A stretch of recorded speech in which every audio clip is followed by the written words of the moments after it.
Olá pessoal, tudo bom com vocês? Muito prazer. Eu me chamo Renilson, eu sou o professor que vai ministrar aqui essa disciplina, né, para os alunos mais novos.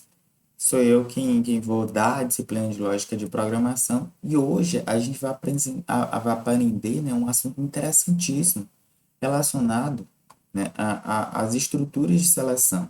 E aí a gente vai começar primeiro vendo uma das estruturas de seleção, né, fazendo alguns exercícios, e depois a gente vai ver a próxima estrutura de seleção. São duas, né?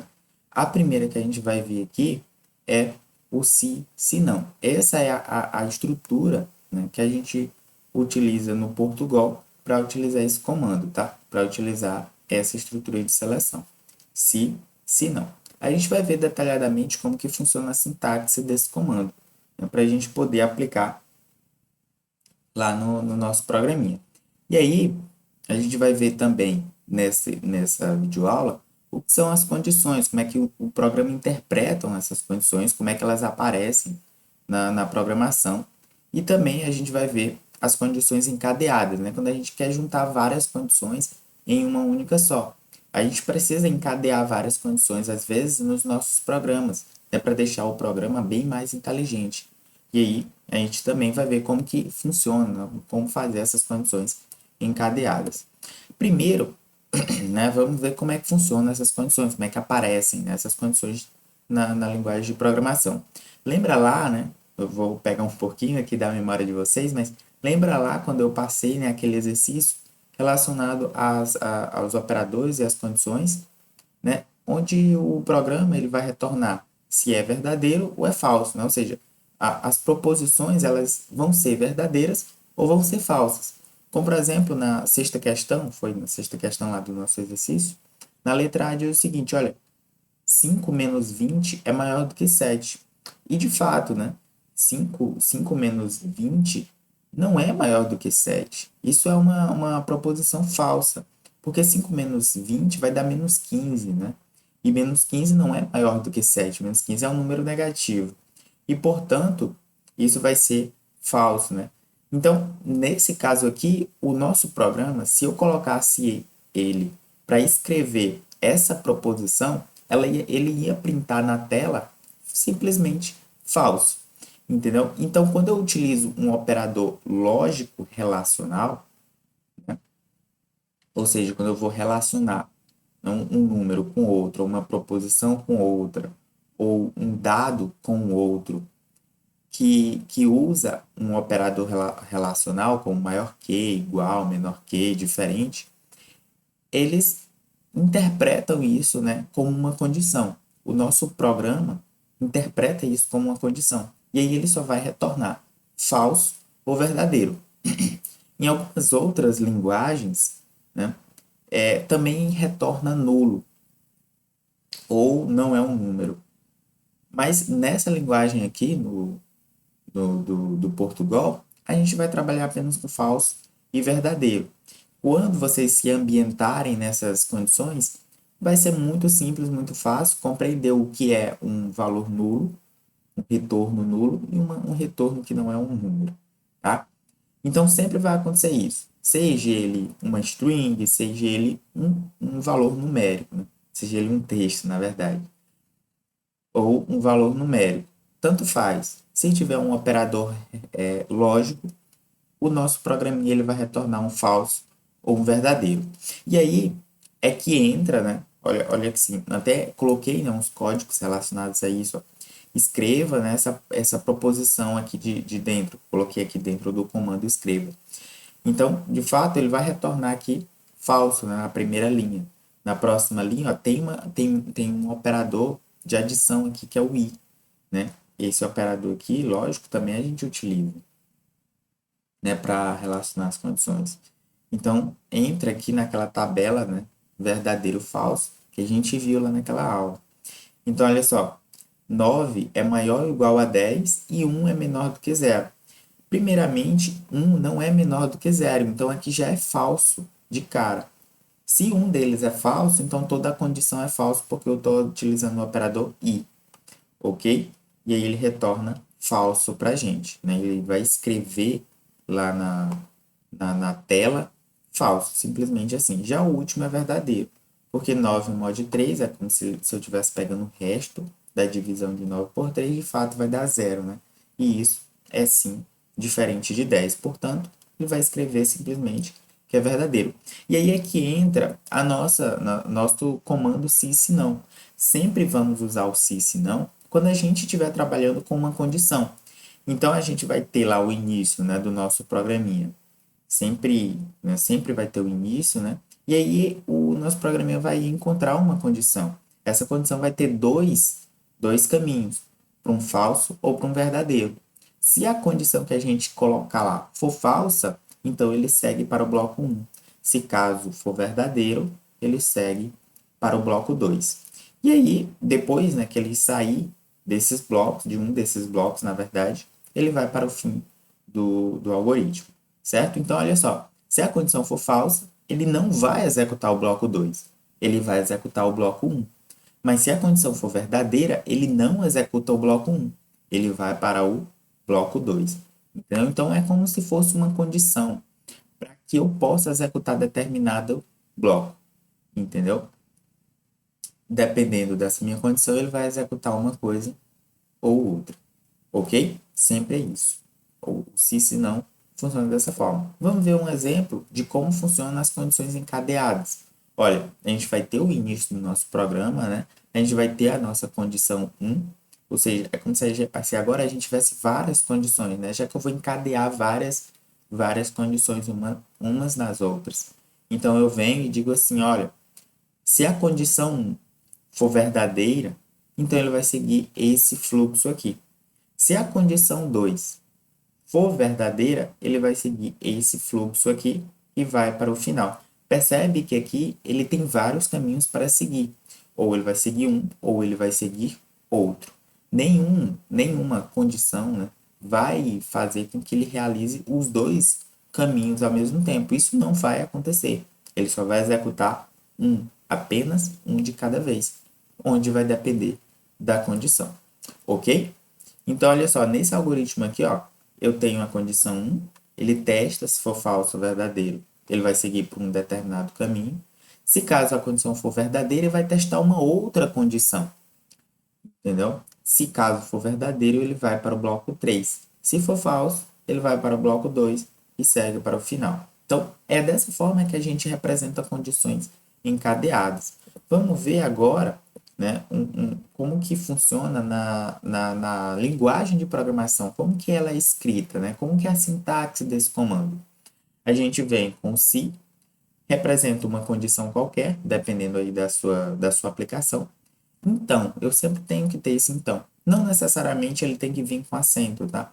Coloquei aqui só para questão de design mesmo, de estética. Então, se condição, eu adiciono a minha condição, então faça alguma coisa. O que, que ele vai fazer? O que está no bloco 1. Se não, né? Se caso essa condição for falsa, então ele vai seguir para este outro bloco, o bloco 2. Então, se condição verdadeira, então realize o bloco 1. Se não, realize o bloco 2.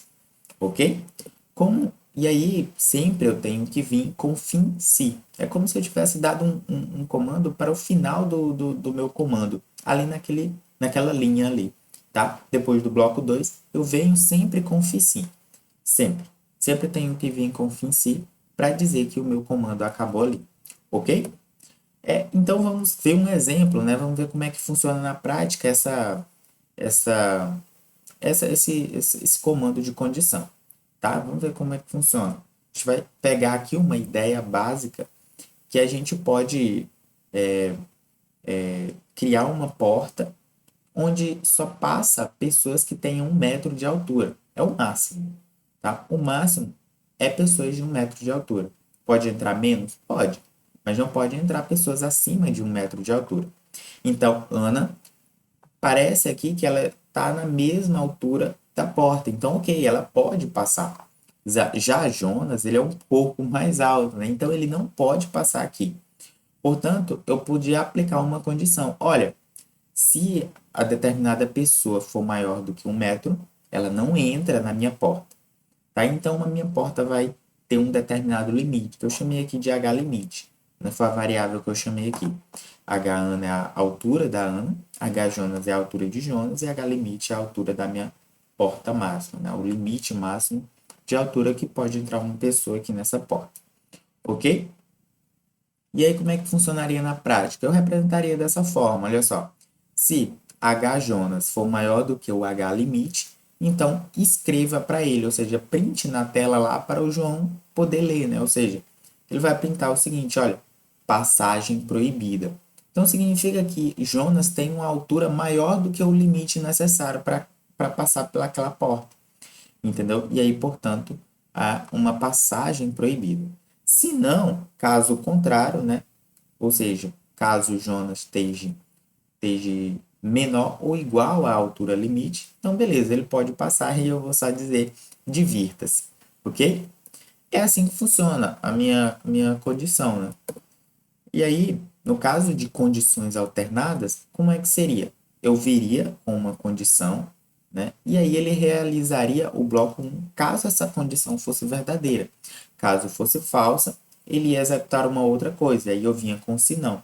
Se não, se condição 2, então execute o bloco 2. Aqui está da mesma forma como a gente faria lá no Visual G, a plataforma que entende a linguagem Portugal. Aqui ó, é a primeira linha do código, aqui é a segunda linha do código, ou segunda, terceira, quarta, enfim. O bloco 1 pode representar várias linhas. Aqui já é uma outra linha. O se não vem uma outra linha após o bloco 1, ok? E o se, que é a segunda condição encadeada, vem uma outra linha a seguir depois do se não, ok? Se condição 2 for verdadeira, então execute para mim o bloco 2. Caso contrário, execute o bloco 3. E aí agora, percebe que agora eu tenho duas condições, né? Eu tenho uma condição 1 aqui em cima e uma condição 2 logo aqui, logo aqui em seguida, né? E agora eu preciso finalizar as minhas condições duas vezes. Eu tenho que aplicar um fim se para a primeira condição, né? E um fim sim para a condição do meio, né? A condição 2, ok? Se eu quisesse, então, fazer um exemplo disso, como é que seria? Olha, agora eu tenho duas variáveis, eu quero testar duas coisas.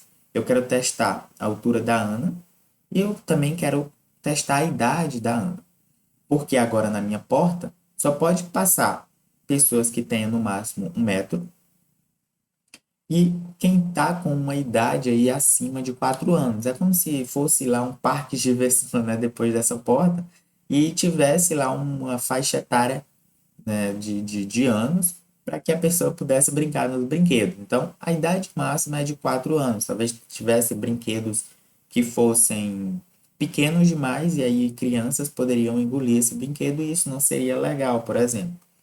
Então, agora eu vou ter que, né, definir uma outra variável, que é a idade mínima. Olha só que maravilha. E aí, como é que funcionaria isso na prática? Olha, eu fazia novamente as condições encadeadas. Olha só, se Jonas for maior do que o limite, né, ou seja, a altura limite, então escreva para ele passagem proibida. De cara, ele já não vai mais poder entrar ali, porque a altura máxima é de 1 metro e ele já passa dessa altura. Então, portanto, a passagem foi proibida para ele. Em seguida, ele vai executar o quê? Vai executar o bloco passagem proibida e vai para o fim si. Olha que maravilha. Esse é o caminho que ele vai seguir, entendeu? Ele vai executar o que está dentro da condição do bloco e depois, em seguida, vai para o fim si. Ele não vem por si não, porque não houve falsidade na condição. Houve um verdadeiro, entendeu? Ou seja, essa condição aqui retornou um verdadeiro. Se retornou um verdadeiro, ele executa o bloco, né? E em seguida vai para o fim si. Ok? Ah, não. Jonas, ele tem uma idade, né? Aliás, ele tem uma altura menor do que a idade limite. Então, beleza, isso aqui vai retornar né, um falso e aí ele vai seguir para o se não. Se não, ou seja, que é um caso contrário, e ele vai testar novamente se a idade do Jonas é menor ou igual à idade mínima, né?